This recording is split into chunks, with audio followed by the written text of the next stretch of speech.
Welcome to this special tribute to the Johannesburg Holocaust and Genocide Center's dear volunteer and Holocaust survivor, Veronica Phillips. My name is Mdunduli and I'm part of the education team at the Johannesburg Holocaust and Genocide Center.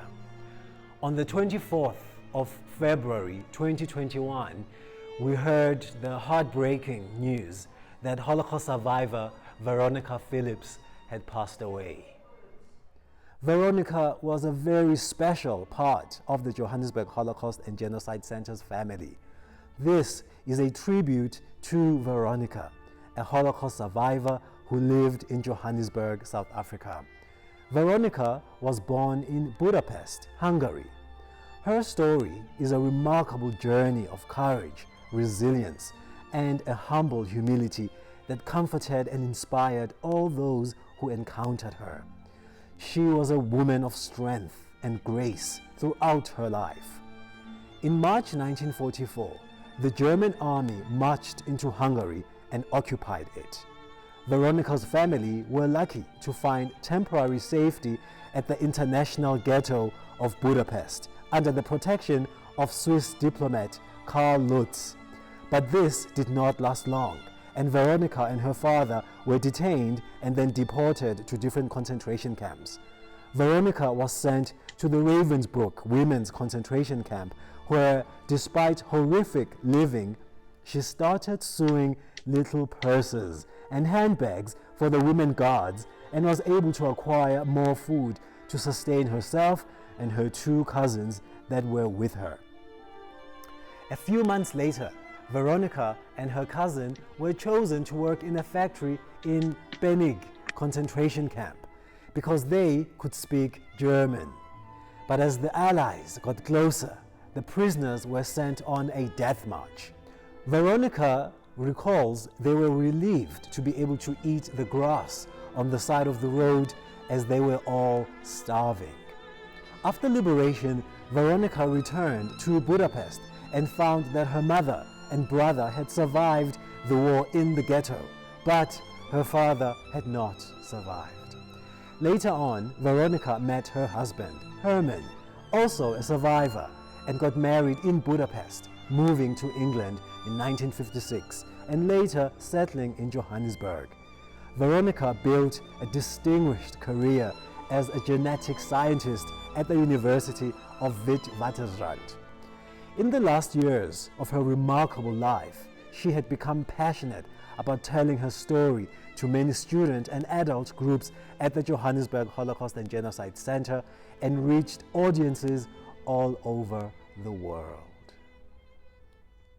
We are happy to have Janice Leibowitz, niece to Veronica Phillips, to speak to us today about her aunt and her memories of her aunt. So Janice, welcome and thank you for being here to speak to us today. Thanks so much, Mdu. It's a pleasure. Janice, family was very, very important to Veronica. So can you please tell us about the special relationship that you and your family had with her, your aunt? Oh yeah, where does one start? So I have memories obviously dating back to when I was very small. When my father first left Hungary, I mean, I don't have memories of that, I wasn't around. When my father first left Hungary in the late 50s, he left Hungary with a friend illegally. They left during the Hungarian uprising, and there was never any doubt that wherever he landed up, he would settle and eventually he would call for his family or get word to his family and they would follow, because they would never live in separate countries. So eventually he settled in England, in London, and my aunt and my uncle, who she was married to by that time, and my dad and my aunt's mom, my Nodge mama, my grandmother, they left Hungary and they joined him in England. So when I was eventually born, they were always part of my extended family. They were always, they weren't even like extended family. They were my family. As you know, she never had children of her own. She wasn't able to, unfortunately, because of the way she was experimented on during the Holocaust. I was like her child, so she was like another mother to me. She was more than just an aunt. And I think it's difficult for a lot of people to understand that relationship. You know, I know a lot of people are close to aunts and they have cousins. I didn't have cousins on that side of the family. But my aunt, my uncle, my grandmother, they were always there. They were always part of my life. Whatever we did, celebrations, you know, they were always part of my family. So they were always there. So it's like from the first memories I have, they were there and always part of it. So when we moved to South Africa in 1975, they followed us in 1976 because they were not ever going to live separately from us. And they lived kind of 5 minutes down the road from us, very nearby. And again, always part of our lives, part of everything we did. And unfortunately, my uncle passed away in, I think it was 1980. I remember he passed away, unfortunately, when they were on holiday. He passed away, they were driving on the road somewhere and he wasn't feeling well. And they stopped and he had a heart attack and he was gone. And I remember my aunt phoning my mother or my father, I don't know who answered the phone. I was quite young at the time. And she literally said, Hermish is gone. And my mother, I think it was, said, he's gone where? Where's he gone? And it was quite a mission at the time to, I think they were in Freda. And it was quite a mission to arrange everything and to go and find them. They were literally by the side of the road somewhere in the middle of nowhere. And to have to arrange everything and, you know, and my parents organized everything and moving on from that time, I mean, then it was my aunt and my grandmother and, you know, we were one family.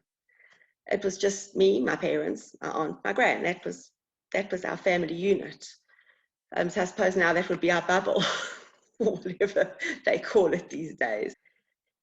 Anyhow, so I was married, I had my kids, I have 4 children. They were like her own grandchildren.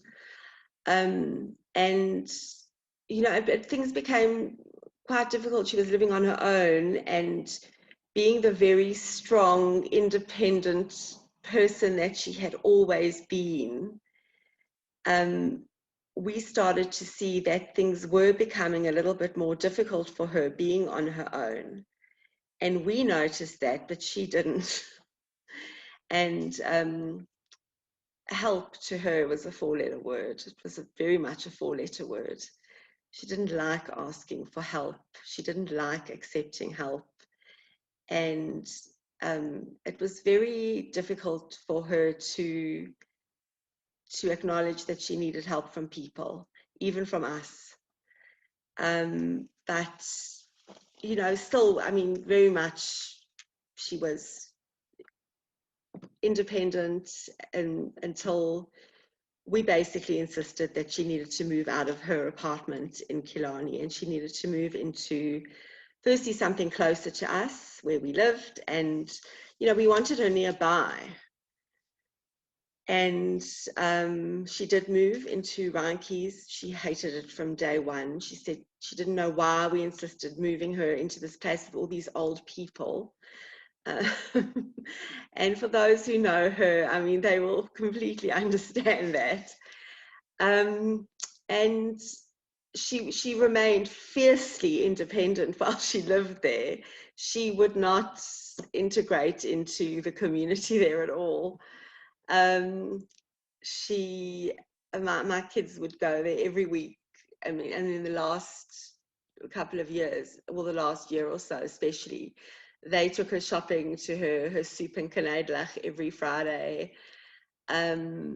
lockdown was extremely difficult for her, as it has been for a lot of our elderly community everywhere.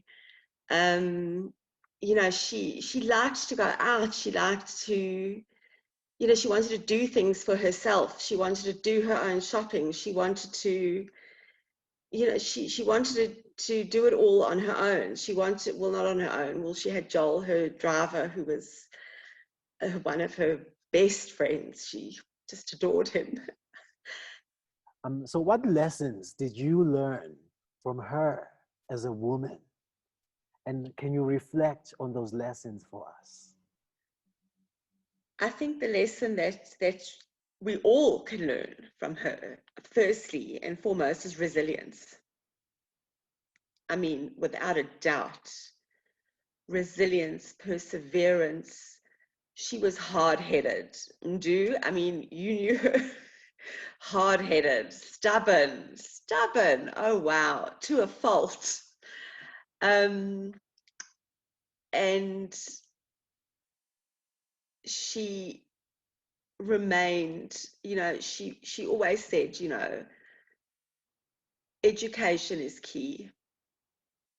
The two jobs that I knew of her having was in England. She worked at Brunel University, and when she came to South Africa, she worked at Wits University. So, and she loved her students. And I mean, as you know, she loved sharing her, well, she didn't love sharing her story.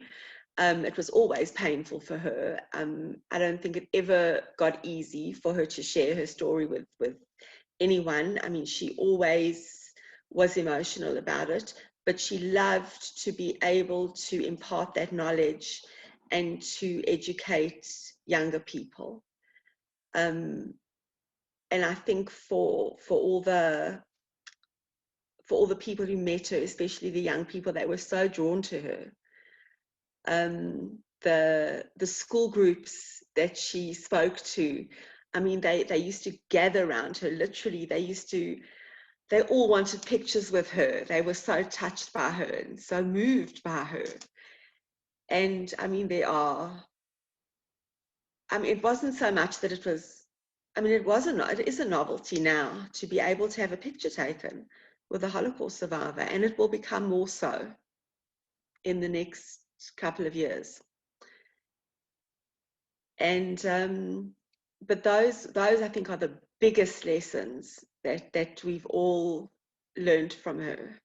That resilience and perseverance, and to gain education and knowledge and to use it in the right way. I think she was adamant about that, to take that education and to channel it into the correct manner so that it can be used for good. That was so vital, because she had seen it used in such evil ways. And she was so keen for people to know that if you have the privilege of education, you need to use that in the right way. And I think we need to take that legacy and pass that down, and we need to carry that forward. Wow, thank you for that. Yes, she embraced everybody. She had a warmth, and she had a strength that people were attracted to, but also she was warm at the same time. Yes. She was able to have that balance between being very strong. That was such a tiny little woman. I mean, you could see that strength in her. In the past few years, through Tali bringing her into the center, and I wouldn't say she forced her to tell her story, but she very gently but firmly encouraged her to tell her story.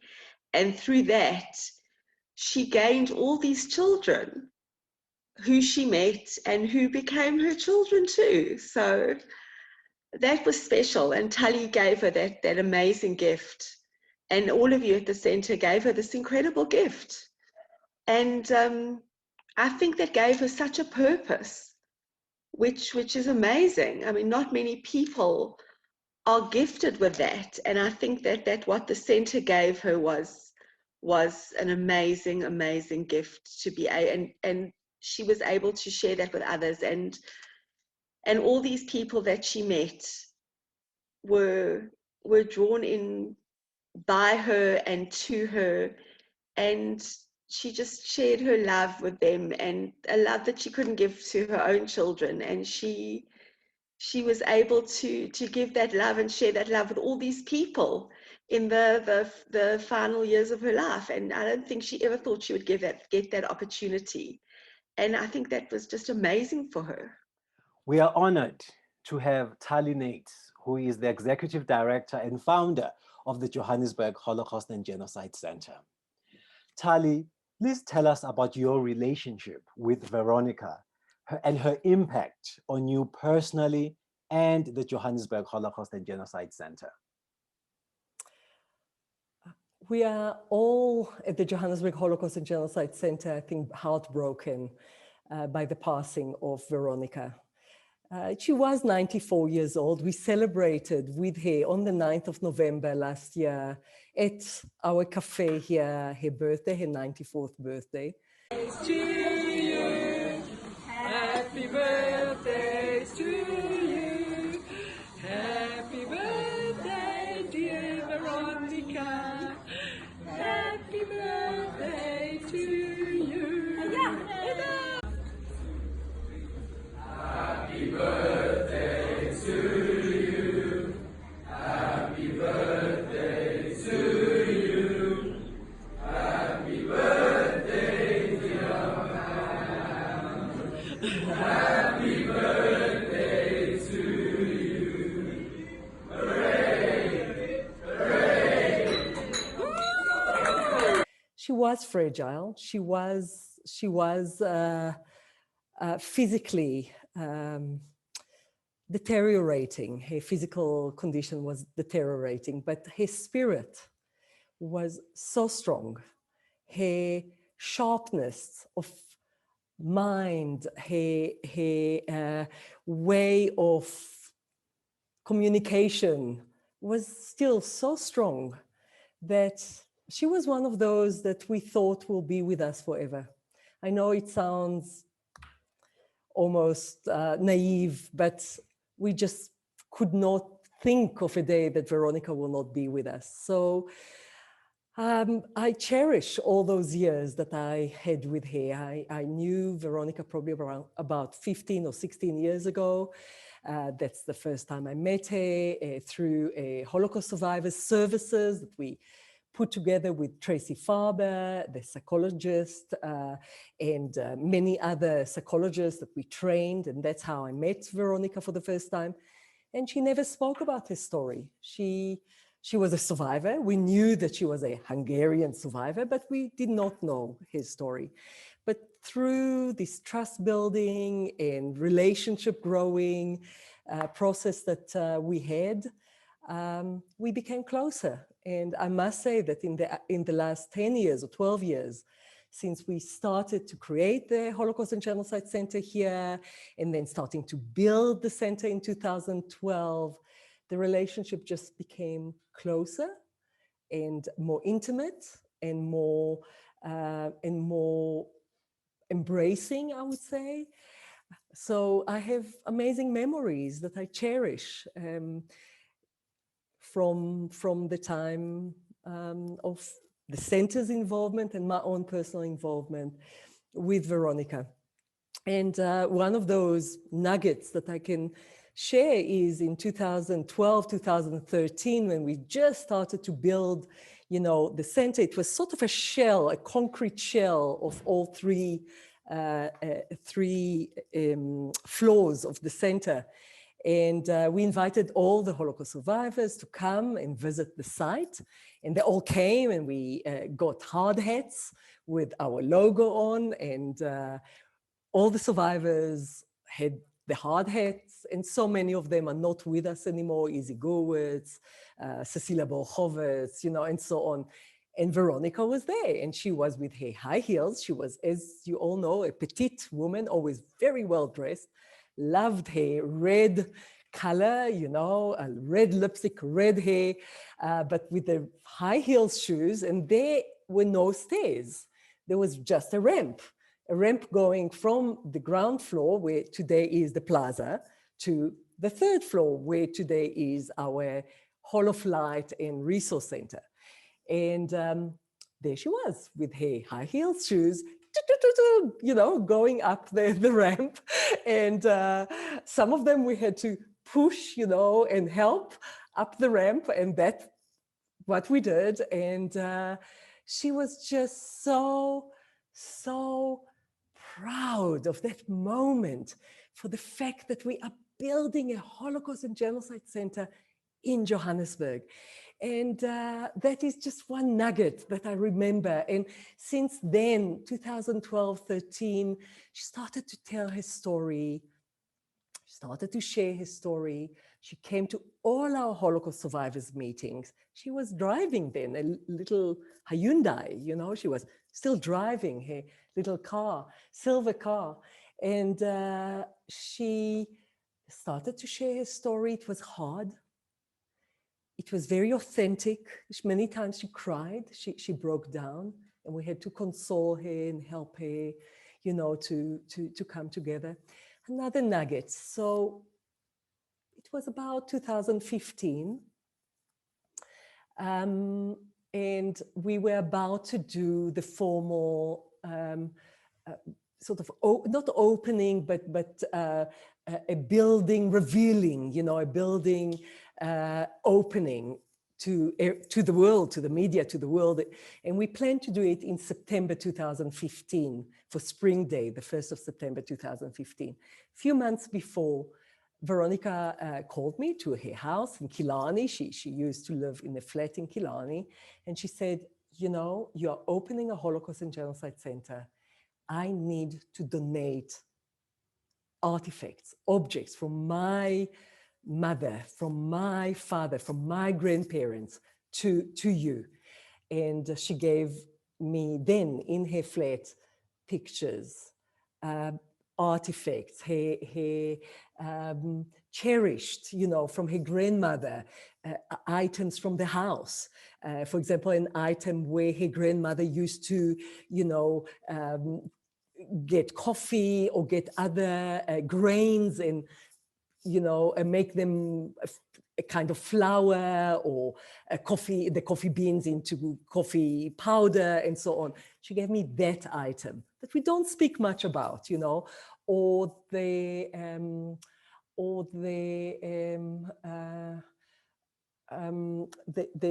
cigarette box, silver cigarette box of her father. Her father was murdered by the Nazis. She gave me the silver cigarette box of her father. Really the last thing that she had of her father. And that is when she gave me her childhood doll. And we decided that during the ceremony, the ceremony of opening of the building of the center in 2015, she will donate officially this doll to the center. And that's why the doll is in our collection. So many of those little unknown, you know, stories to many members of the staff even about the relationship. And maybe finally, just to say that we were an admiration club, me and a very small admiration club, but me and Veronica admired each other. And she would always say, thank you, Tali, thank you for opening the center. Without you, the center will not happen. And then I will say, Veronica, thank you, Veronica, because without you, we will not have the stories, we'll not have the artifacts, we'll not have the impact of education. And it was like, you know, we were the agents of each other. And I'm laughing, but I want to cry really, because who will say those words to me? And I will miss hearing these, you know, these words, darling, you know, darling, you know, without you. And then I'll say to her, Veronica, darling, you know, without you, we will not have the center. And, you know, the last time I spoke to him was just a few weeks before she died. We Skyped each other. She was very technologically sophisticated. She used to WhatsApp me. I'll cherish those WhatsApp. You know, how do I connect to that Zoom? You know, can you send me, you know, until 2-3 weeks ago, we still converse through WhatsApp. And I spoke to her for the last time 2 weeks before she died on Skype. And in my little notebook, I made a note, I must try and Skype her again, but I didn't have the honor, I didn't have the privilege to speak to her again, and she recorded her last testimony for the United Nations 2 weeks before she died. I will always miss her. And she was really like a second mother to me, because my own mother, may she live until 120, is 95 years old, and Veronica was 94, almost 95, and we had that relationship that I will cherish forever. Wow, thank you. Thank you, Tali, for sharing that testimony with us.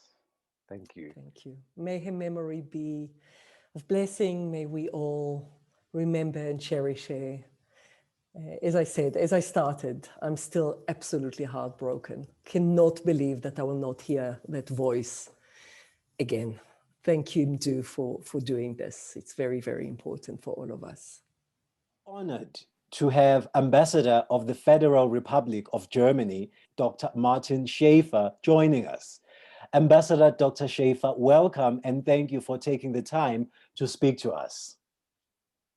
It's a pleasure to be with you, and it's a very important occasion. Thank you. Ambassador, can you tell us about the relationship you had with Veronica Phillips? In my job in South Africa and elsewhere, because of our history and because of our special relationship with the Jews of the world, I do have to work a lot and to engage a lot with people of the Jewish community. So it was in South Africa. We have a number of instances when we meet to commemorate the 9th of November, the Reichskristallnacht, the 27th of January, when we celebrate or commemorate the liberation of Auschwitz, and other dates. And my first meeting that I recall very vividly was exactly in November 2017, just a couple of weeks after I arrived in South Africa. And for some reason that I have been wondering a lot about, the relationship between me and Veronica was more than the relationship of a Holocaust survivor, of a victim of the Shoah, and the representative of the nation, the state, and the country that represents the perpetrators. It was more, and I think it was Veronica who came closer to me than would have been normal or customary under those circumstances. And somehow there was a relationship that both of us felt from the beginning.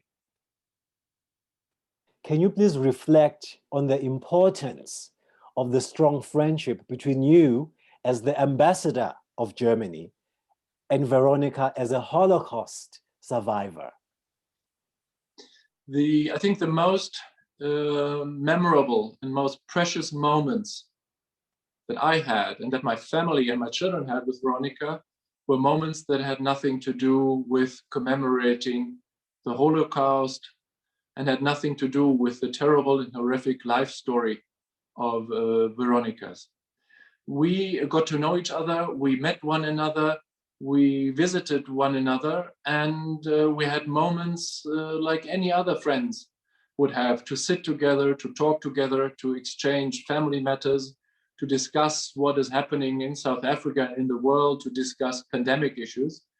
And those moments I do remember when the Holocaust and the life story of Veronica was not there. And at the same time, I know it was there between us all the time, because we would never have gotten to know one another without Veronica's life, the secret survivor, without her story. And I think for me, it was important that Veronica accepted my seriousness about reconciliation, my will to take responsibility on behalf of my people and my state for what has been done to her and so many million other people. But it went beyond. And we were able, on the basis of that understanding that reconciliation, that we remember that we must never forget our imperatives and are the basis of our relationship, we went beyond and we became friends. And I talked to her every once in a while whenever I could. I missed her when we didn't see each other. We sent each other family pictures. And it was a friendship like many others of people that between generations from different cultural groups, from different religious groups, would get to know one another and become friends. And I cherish this relationship together with my family, my spouse, my little children very much. And we miss Veronica. Is there anything else you would like to add as part of this tribute to Veronica? I am happy, I'm glad, and I'm proud to have gotten to know Veronica. She was a great human being. She was a Vorbild for me and many others. The German word Vorbild meaning an example in the way she approached her life for so many others. And she had, as we say in Germany, she had Haltung. She had an attitude. She wasn't complaining about anything. She didn't criticize. She was positive. She looked into the future. And she looked with some pride into her life. And I am happy that I could share so many moments with her. I would have wished to have had more. And I wish her, her family and her friends all the best. May she rest in peace. And may her difficult life and the horrific experiences that she has had with and by Germans be a lesson to us and to all the others that we remember, we must never forget, and we must make sure that something that happened to Veronica must never happen again to anyone. We are honored to have Ambassador of Israel in South Africa, His Excellency Leah Canaan and Mrs. Sarit Canaan. His Excellency Canaan and Mrs. Sarit Canaan, thank you for taking part in this tribute to Veronica Phillips. Veronica participated in a special Yom HaShoah event a few years ago at your home, Zikaron Basalon, which means remembering in the living room. Can you tell us about the impact of her testimony and about the special relationship you both had with her? Thank you very much for having us today. Veronica was very dear to both of us. And her experience with this specific event that you mentioned was very special. We had the honor of hosting Veronica in our living room, as Zikaron Basalon means memories in the living room, which is a gathering of friends and colleagues to hear experiences from Holocaust survivor. And we were very honored that Veronica agreed to come and participate in that event. That event was special because it was also involving our family. They sat there, our children, they sat to hear Veronica experience, friends, colleagues, other ambassadors, other diplomats, members of the Jewish community. And they all could hear from the first hand the experience of Veronica during the Holocaust. I remember it was very emotional, both to Veronica and us, also to the guests. So that left a lot of impact, and we heard about this event from many guests. A long time after it happened, they still mention this event as a very emotional and special one. We knew Veronica a bit before, but that event helped us really to become her friends, because after you share such an event together, and you also have the privilege to see the special character of Veronica, the special personality of Veronica, how soft from one hand, but resilience and tough from another hand she was. There isn't any other option or other way but only to fall in love with this special lady. And we were honored to continue from that point a personal connection with her. Yes. I think that a few impacts after Zikaron Basalon, which firstly included Veronica in our most intimate family life, and all the family members kept in touch with her. And you could see that our eldest daughter had her extended essay done on the Holocaust. And when she came back from her visit to Poland, as you see in one of the pictures that I sent you, that she told Veronica all about it. And all our family members kept in touch with her. And it was very significant for her also to come to the international school, to the Human Rights Week, to tell her testimony. And it was astonishing to see how she sat in workshops after the testimony and answered the most amazing and overwhelming questions with so much courage and straightforward, and it was a lot of humor as always. And I think the biggest impact, after Zikaron Basalon and was the encounter with Jonathan Andrews. And that led to that Secret Survivor movie that Jonathan Andrews made with her, with the support of the embassies, some embassies, with the Israeli embassy also. The fact that from Zikaron Basalon, from that event, that was the night that from that the movie was born, from that night. And those are the memories of Veronica that will be left for the world after her passing away. I think that's a remarkable thing, and we are very proud that Zikaron Basalon, that event, that gathering, led to the documentary, and also helped Veronica, dive a bit more to her history, be more open about it.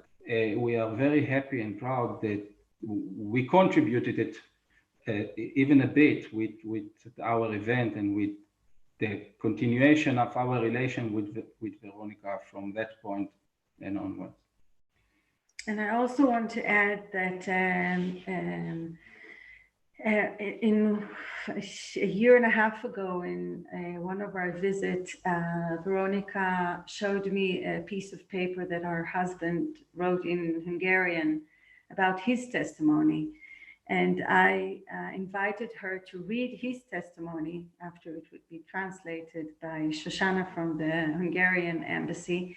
And she was really looking forward to do it. We were planning to do it on a Zoom show, a Zoom event. And you could see the spark in her eyes, knowing that his story is going to be told again. So hopefully we can still go ahead with that legacy of her in the future. Can you remember the last time you spoke to Veronica before she died? That was actually very special because we spoke regularly, every few weeks at least, wishing her Shabbat Shalom. We found her birthday, of course. We spoke quite a lot. But at that point, just a few days before her passing, we had the urge to go and visit her. We didn't see her for a long time because of the corona. And 4 days before her passing away, we actually went to visit her. And she was okay, and she was happy. It was the Friday, just before the Friday, and just a few days before her passing away.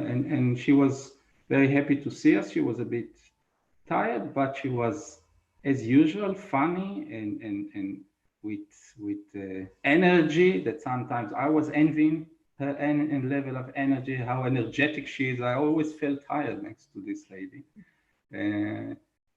And that's a great memory for us to still remember, from her last week, that we actually, I don't know why, and I don't know how, but we had the urge to go and visit her in Johannesburg, in her home.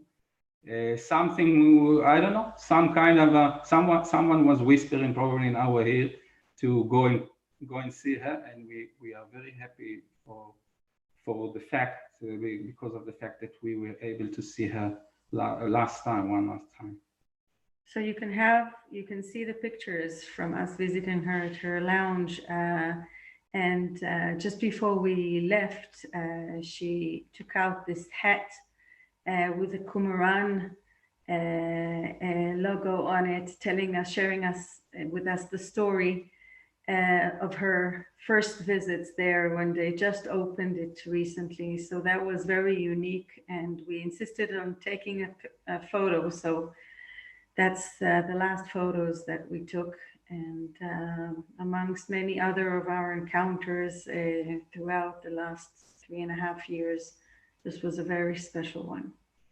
Is there any message that you would like to add to offer us in memory of Veronica?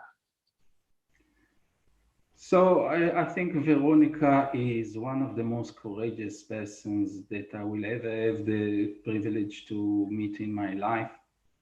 The courage to see and experience what she had experienced during the Holocaust. The courage to leave everything behind and come to South Africa and open and be the best in what you do in your career, to have a family, new life, everything from the beginning.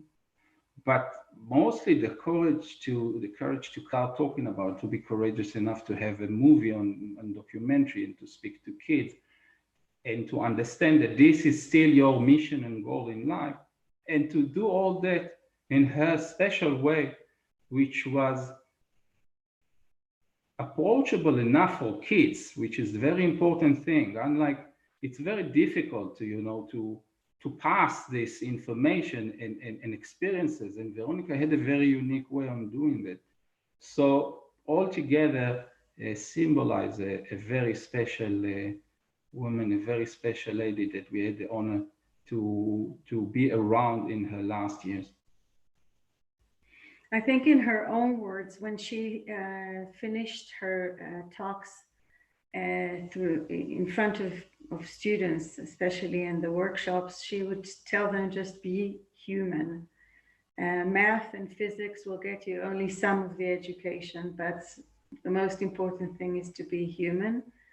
And in the personal note, she was a small lady, but the biggest one of all. She was big with humor, big with courage, and the biggest of them all. She was wonderful, and we will miss her dearly. It is now a pleasure to welcome Susanna Harper from the British School of Tashkent in Uzbekistan. Susanna, welcome, and thank you for joining us. Thank you very much for having me. Susanna, could you please tell us about your relationship with Veronica and her impact on you? Yes, I first met Veronica, albeit from a distance, on Yom HaShoah back in 2016. At the time, I was working for the German school in Johannesburg and had brought a group of grades 9s to witness the commemoration celebration at West Park Cemetery. I later learned that this was actually her first public sharing. And when my students reflected on their outing in the school yearbook later that year, Veronica kept being mentioned. So the experience encouraged me to make eyewitness encounters a priority in my teaching, Holocaust related or not. My friendship with Veronica actually started a bit later in autumn 2018, when she quite surprisingly accepted Tali's request to meet a friend of mine, Ivo, who is also here with us today and who will share his experiences of that day in a few moments. This was surprising because Ivo not only comes from a perpetrator family, his grandfather had actually been a guard at Auschwitz, but also because he himself had been quite a high-ranking leader of a neo-Nazi organization for many years. Veronica knew all of this when she agreed to the meeting, and that really humbled me. What followed even more so, but that is Ivo's story to tell. Susanna, you and your students were the last group to hear Veronica. speak about her story. Please tell us about this experience and also perhaps share some responses from the students. Yes, when I left Johannesburg at the end of 2018 for a new school, Veronica offered to speak to my students wherever I may end up. And so when I asked her to speak to my students here in Tashkent this past December, she agreed without hesitation. This, however, should not be misinterpreted as to mean that sharing her testimony was in any way easy for her. I feel very strongly about pointing this out. Remembrance of trauma always comes at a price. So why did she do it, one may ask? Following her conversation with my students, 94-year-old Veronica wrote to me on Facebook, "It is not easy to talk about those very painful experiences, but they must know about it. Otherwise, some people will say that it is a lie. As long as I live, I will prove them wrong." What an incredible woman. I would like to now take the opportunity to read and summarize a few reflections from my students. One student wrote to me, "The encounter with Veronica Phillips was one of the most indelible experiences I've ever had in my life. Her momentous story is profoundly stamped forever on my memory." What stood out the most for this particular student was Veronica's fear that one day no one will be left to tell the truth to Holocaust deniers. Another student wrote that even though Miss Veronica spoke to us virtually, I felt her presence along with her emotions. And yet another wrote that she and her fellow students feel determined to keep Veronica's legacy alive. It is clear from these and other statements that I received that Veronica succeeded in her mission to encourage students to become ambassadors of peace and justice and witnesses of the witnesses, even after the latter are no longer. Thank you. Thank you, Susanna. That was beautiful. Thank you for sharing your story. And also thank you for sharing the responses from the students as well. That was really powerful. Thank you. And now I want to welcome Ivo. That you did mention Ivo in your story, Susanna. And now I would like to welcome Ivo to speak to us and tell us his story. So Ivo, welcome. And thank you. Thank you for joining us. Thank you. And my question to you is, what impact did Veronica have on you with the experience that you had with her?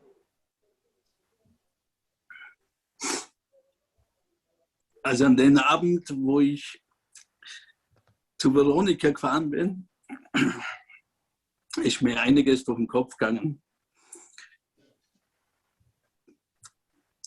Ich habe mir noch nie in meinem Leben Gedanken darüber gemacht, aufgrund von meiner neonazistischen Vergangenheit, dass ich eher einen Menschen kennenlerne, wo Holocaust-Überlebender ist, mit so viel Erfahrung, wo Veronica gehabt hat und die mich noch zu ihr nach Hause eingeladen hat. Und ich habe mir gedacht, eigentlich hat die Frau jeden Grund, mich zu hassen, wenn sie schon weiß, dass ich aus einer neonazistischen Familie komme. Und als wir vor Veronikas Hause standen und geläutet haben, wäre ich am liebsten im Erdboden versunken, weil ich mich so geschämt habe. Aber dann haben wir hinter der Haustüre von Veronica haben wir gehört, wie sie gerufen hat: Ich komme. Und den Moment werde ich mein Leben lang nicht vergessen, wo sie uns auch erzählt hat, dass sie eigentlich geschworen hat, nie mehr auf Deutsch zu sprechen, wo für mich ganz verständlich ist. Und das war der eindrücklichste Moment, Veronica kennenzulernen. Und sie hat eigentlich an diesem Abend alles dafür getan, dass ich anfange zum Lachen. Sie wollte unbedingt, dass ich anfange zu lachen. Und sie hat zu mir gesagt, es tut dir eigentlich leid, das, was ich erlebt habe, und was ich durchgemacht habe, obwohl als die Frau Veronica hat sehr viel Leid erfahren in ihrem Leben. Und sie hat uns auch erzählt, dass sie gebetet haben, dass die Bomben auf sie fallen, dass sie sterben dürfen in einem Konzentrationslager. Und sie ist an diesem Abend mit sehr viel Liebe mir entgegengekommen. Und ich habe in dem Moment noch nie so viel Vergebung erlebt, wie diese Frau Veronica ausgestrahlt hat. Und die Liebe, wo sie aus dem Herzen für ihre Mitmenschen gehabt hat. Und auch die Kraft, wo ihr, wie sie selber gesagt hat, Gott hat ihr ein starkes Herz gegeben, um ihre Geschichte weiter zu erzählen. Und dieser Abend war der eindrücklichste Moment in meinem ganzen Leben, wo ich erfahren habe, und es ist eine tiefe Freundschaft entstanden. Und mit Veronica habe ich dann noch öfters über Facebook, über Google Translate uns geschrieben und unterhalten. Und es tut mir sehr leid, dass die Veronica nie mehr persönlich treffen werden können. Dass die Vereinbarung, also wir haben ausgemacht, dass ich wieder auf Johannesburg komme. Und sie hat sich sehr gefreut, wenn wir uns wieder getroffen hätten. Und für mich ist es sehr schmerzhaft, dass ich nicht bei der Beerdigung dabei sein habe dürfen oder können. Aber Veronica hat ein sehr starkes Vermächtnis hinterlassen. Ich denke auch bei den ganzen Schülern, wo sie die Vorträge gehalten hat am Holocaust Center in Johannesburg. Und sie wird immer einen bleibenden Platz haben bei den Menschen, wo Veronica kennengelernt haben. Weil diese Liebe, was diese Frau empfunden hat für ihre Mitmenschen, das war so kraftvoll und eindrücklich. Das kann fast niemand weitergeben. Und ich bin sehr dankbar, dass ich diese Frau kennengelernt habe. That was powerful. Thank you. That was really powerful. Thank you, Ivo, for that story, for sharing that experience with us. And thank you, Susanna, for your story as well. So as we close this conversation, is there anything else you would like to share with us about the memory of Veronica Phillips? And maybe anything you would like to say about the future of peace and reconciliation and remembrance about Holocaust survivors, but also about atrocities elsewhere? Also Hass kann man lernen. Man kann auch die Liebe lernen.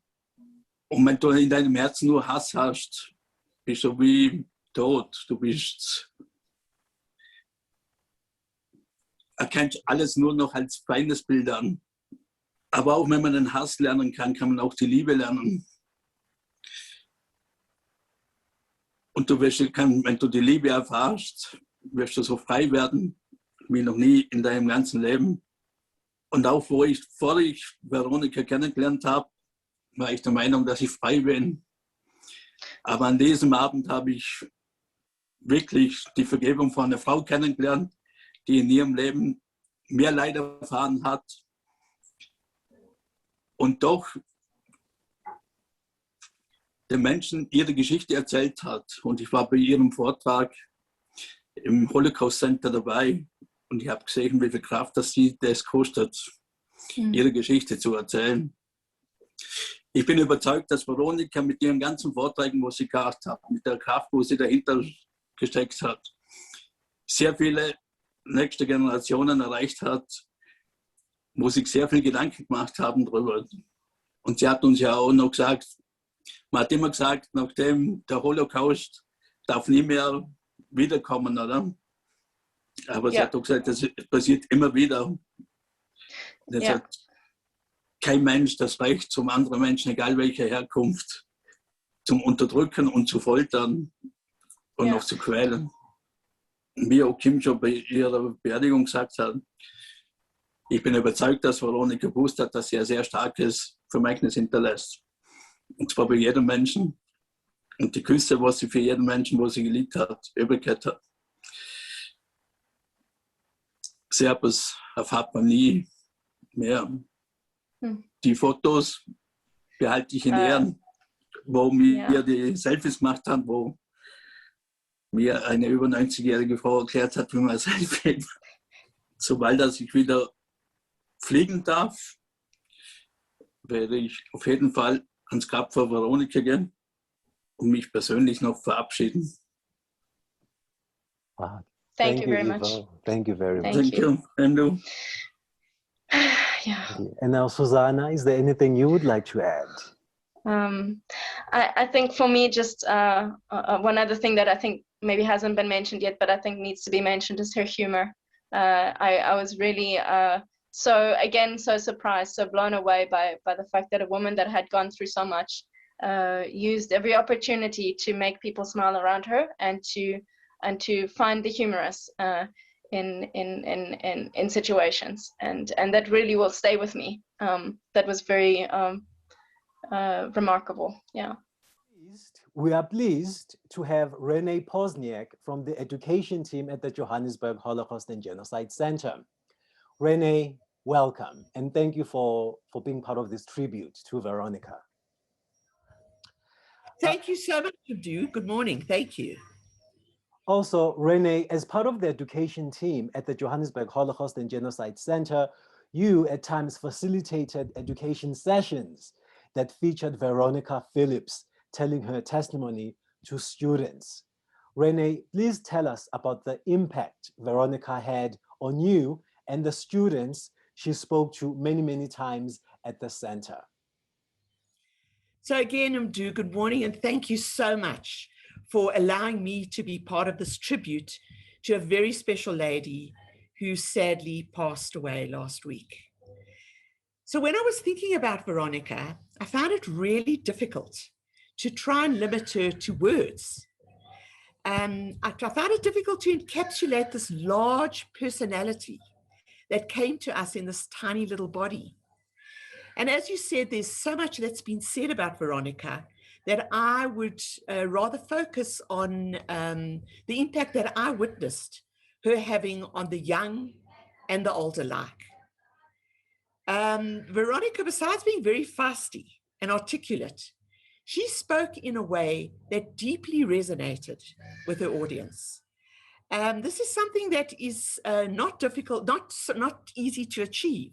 So it was something that was very valuable to her message. The way she shared her story, she was never afraid to get personal. Besides sharing the pain, the sense of loss, and just the general depravity of what had taken place during those years of the Holocaust, she openly admitted that during this terrible time, and due to the experience that she had suffered several miscarriages, and that as a result, she had remained childless. This is something very personal that I don't think all survivors would be happy to share. But she did this, and the result was quite remarkable because there was a spontaneous outpouring of love that the students expressed for her. Veronica wasn't seeking pity. What she was doing was to try and seek understanding. She wanted to ensure that the reality of what had happened was very truthfully conveyed, and that hopefully this would lead to never again. Veronica never advocated hate. She certainly never advocated revenge. But what she did try to encourage and to explain that being a bystander was something that actually gave permission to the perpetrator to continue doing what they were doing. And she tried to encourage, with the power of her message, that when these young students witness something like this, that they should stand up, they should say something, so that stereotyping, the othering of particular groups of people, and prejudice would not be allowed to flourish. it was so wonderful to watch each group that she spoke to, how the students very consistently all offered to be her grandchildren, and how they would run up to her spontaneously and give her a hug, something that we really couldn't stop. They also always wanted to have their own picture with her, almost as though they wanted to be identified with her. They wanted to be, they saw her as a celebrity, which she certainly was to us. Veronica was a very vital link in the work that we do here at the Johannesburg Holocaust and Genocide Center. She was a forceful, authentic voice in the telling of the story of the Holocaust. She represented truth and therefore prevented denial. Having her as part of any workshop that we did with the various schools was a huge honor. It was a privilege, and it felt like we had a little piece of history in the classroom with us. On a personal level, I will miss her contribution, her support, and her wonderful, joyful disposition and sense of humor. We at the center have lost a vital voice and a vital presence. Rest in peace, dear Veronica. We are now pleased to have Arlene Scher, who worked as an education director for many years at the Johannesburg Holocaust and Genocide Center. Arlene, firstly, welcome, and thank you for being part of this tribute to Veronica. Thank you. Thanks for having me. Arlene, as part of the education team at the Johannesburg Holocaust and Genocide Center, you at times facilitated education sessions that featured Veronica Phillips telling her testimony to students. Can you please tell us about the impact that Veronica had on you and also the students that you spoke to many, many times at the center? Sure, I do.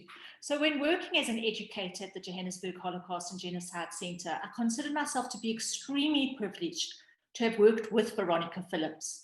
Even before the center was opened, we used to go and visit schools and we would go together, and she would give her testimony to hundreds, if not thousands possibly, of learners. It was never easy for her, but the enormous impact which she had on the students who were fortunate to hear her was enormous. Her testimony taught them more than any textbook ever could. And I witnessed how there was really a dry eye in the audience. And on numerous occasions, the learners gave her a standing ovation. I vividly recall how on 2 occasions we traveled to a school in Pretoria, her school Eldergrey, where Veronica was treated as a celebrity. She wasn't allowed into the hall until all the students were seated. And then she was pushed in her wheelchair, where every student stood up and applauded. On both occasions, the learners voluntarily stayed after school on a Friday afternoon to meet Veronica and to hear her testimony. After the program, the learners all lined up individually to have a photograph with her and to get her autograph, some of them staying for over an hour and a half waiting their turn. It was absolutely phenomenal, and she was thrilled with that afternoon. She patiently spoke to each and every pupil. And on our way home, she declared, "Darling, we are the A-team." Veronica's bright intellect, her wonderful sense of humor, and her ability to touch so many will never be forgotten. On many occasions, learners would ask her if she had any children of her own, and she would always answer to great applause, "Darlings, you are all my children." I heard her tell a testimony of her harrowing accounts during the Holocaust so many times, but she never failed to bring tears to my eyes. Her resilience, her love for humanity, and humbleness will remain with me forever. Veronica impacted so many in such a positive way, and I consider myself to be very fortunate to be counted amongst them. Veronica, I will miss your warmth and friendship and being part of your A-team. Is there anything else, Arlene, that you would like to add? Maybe a message, a memory for you personally outside of the center that you would like to add about Veronica? Just always remember just her being so warm and so endearing to everybody, and always so kind. And the fact that she'd been through all these terrible experiences and could still rise above it and have this ability to forgive will always stay with me. But more than that, it was just her caring, her warmth, her genuine love for every human being. And if she could be a role model to so many, and particularly to me, for those values. We are now pleased to have Shoshi Shakar, co-leader of the Holocaust Survivors Group. Shoshi, welcome. Thank you for being part of this tribute to Veronica. Please tell us about your recollections of Veronica. Thanks, Dewey, and I must say I'm so sorry about the passing of Veronica. I actually somehow was taking it for granted that Veronica will be there forever. She was such a strong lady. She was a rock, the rock of the group, I must say. And Veronica, as a typical red-headed person, was so present in every single place. You know, whenever she arrived, she was a center of attention. That was Veronica. And as little she was such a petite little lady, but the strength that came out of her was unbelievable and very inspiring, I must say. And I must say that my first meeting with Veronica, I actually was like, wow, what a strong lady. I was in a way a bit afraid to approach her because she was so strong.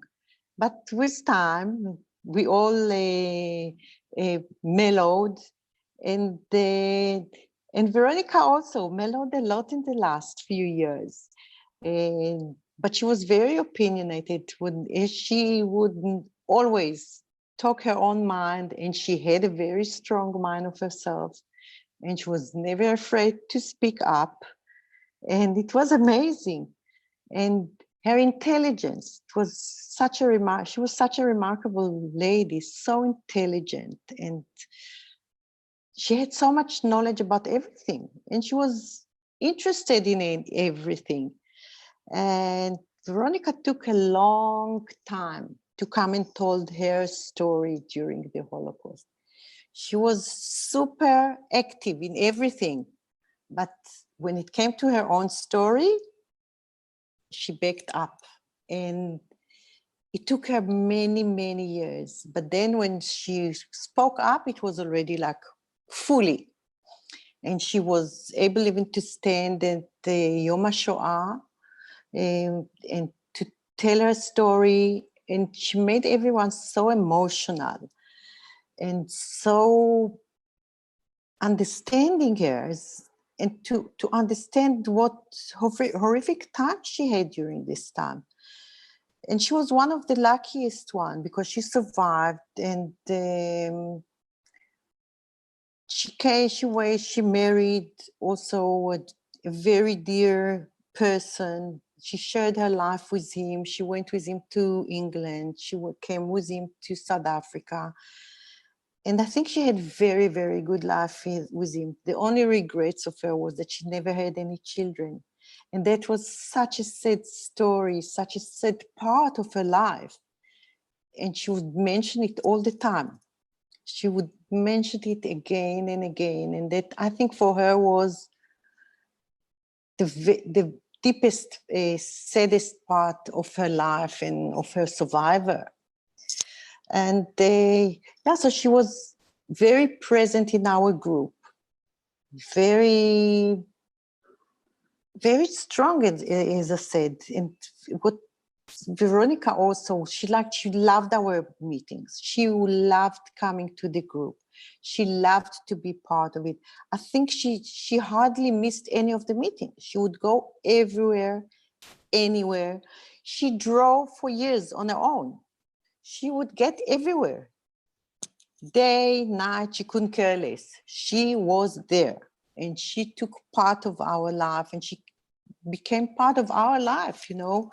It was a fantastic time to go to have coffee with her little sweet cake she loved, and it was just a pleasure to be around her.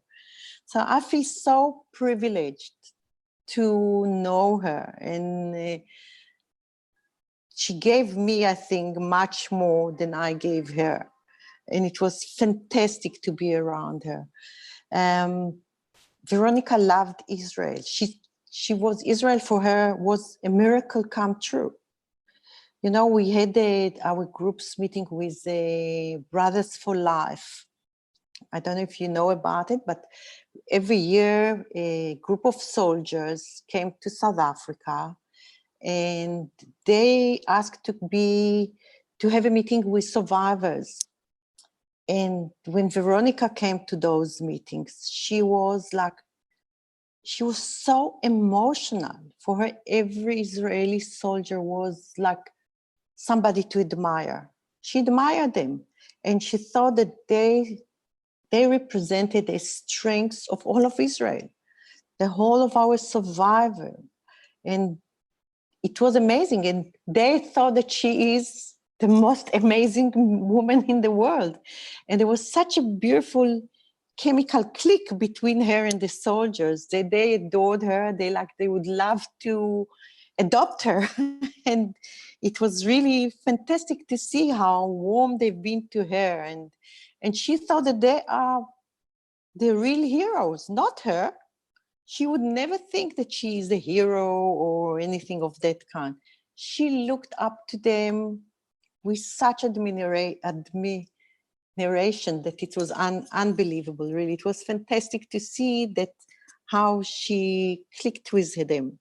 So that was Veronica. She was very much a lovely,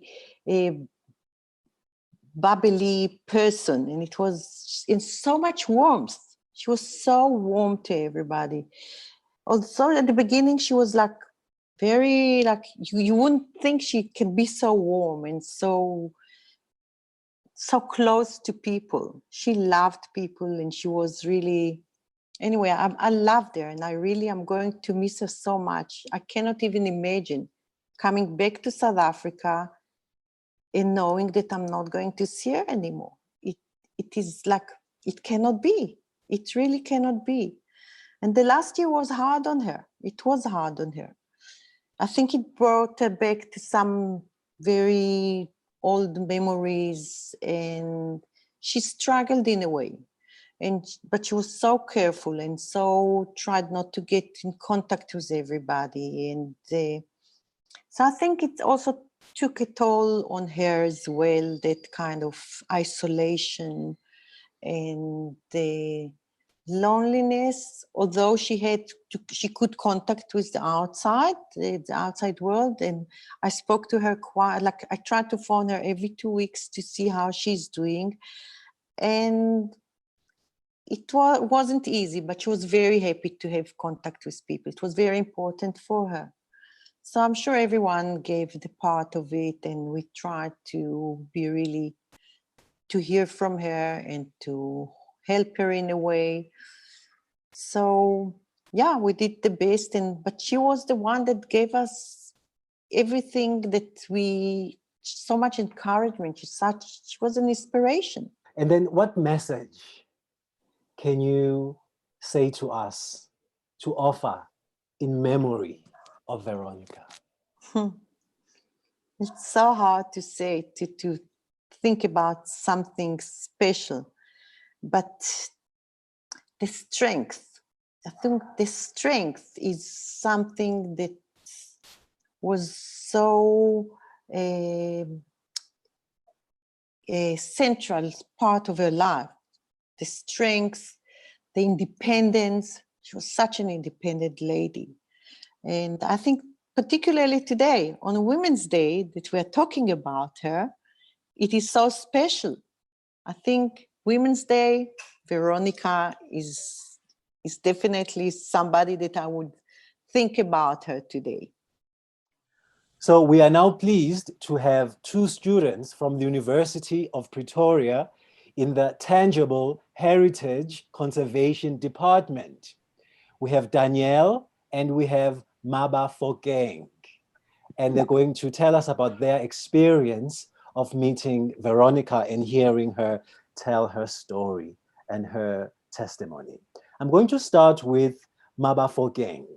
So can you please tell us the impact that Veronica had on you and the experience of listening to her tell her testimony of survival? Well, for me, it was touching because in my culture, like old people are usually like the living ancestors. So meeting Veronica was touching that I'm meeting a woman from decades ago that has so much resilience, you know. So it was like meeting ancestors and how no matter what you go through after her survival story, you know, you can still prevail as a woman. So now putting aside age, putting aside race, putting aside class, and just focusing on that women go through different periods of time. And yeah. Wow, that was very powerful. Thank you. Thank you very much. Wow, that's a nice way of explaining it, of seeing her more than just as a Holocaust survivor, but as a woman. Yes. You know, as a woman that has prevailed through so much. Like her story for me was very touching, honestly. So it was really, really like touching to know that even from before, women have been resilient in what they go through and prevailing through it. Wow, thank you, Mabafokeng, for that. Yeah.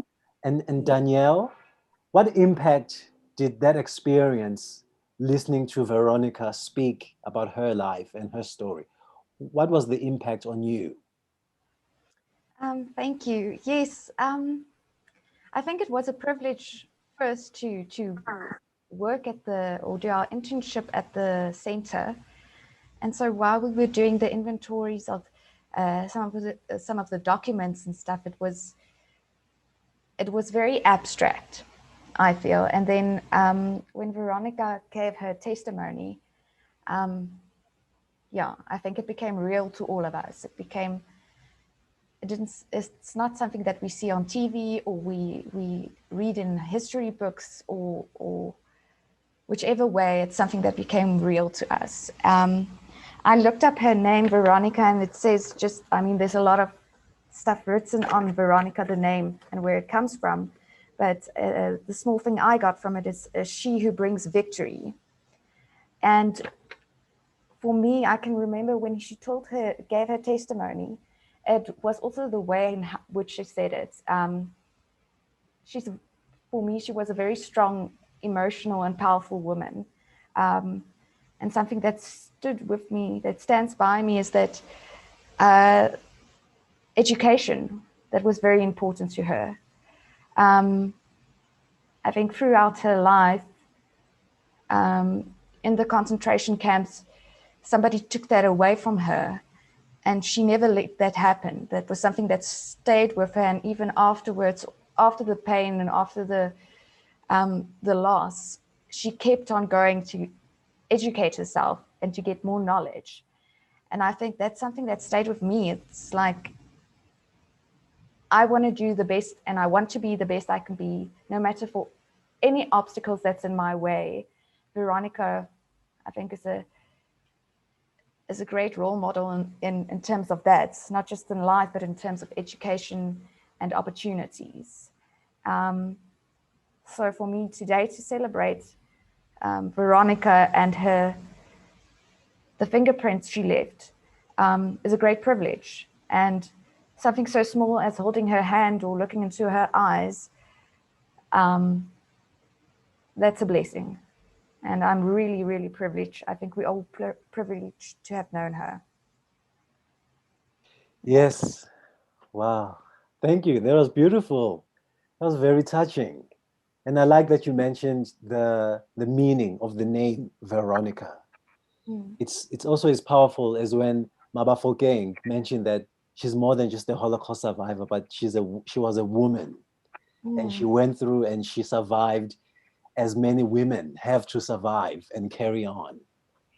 That was really beautiful. Is there anything else you'd like to add to your memory of Veronica? Mabafokeng, I just want to, what you said about womanhood, I think in the workspace as well, Veronica, the story she told, she didn't let anything you know, get in her way. She wasn't, whatever, she just went for it. So, yeah. And that's the other thing for me. When I was meeting her and she was relating her story, you know, how she had lost her kids, how she had lost her husband. In that, still, the human factor of it, of just not being a survivor, beyond that, you even during a pandemic, and you're still surviving and you're not complaining, you're out here trying to teach other children that the mistakes of the past should not be repeated. For me, it was just mind-blowing, you know. So taking her role as a woman from different decades and different times to heal the next generation, for me, was just really powerful. And I'll always remember her for that.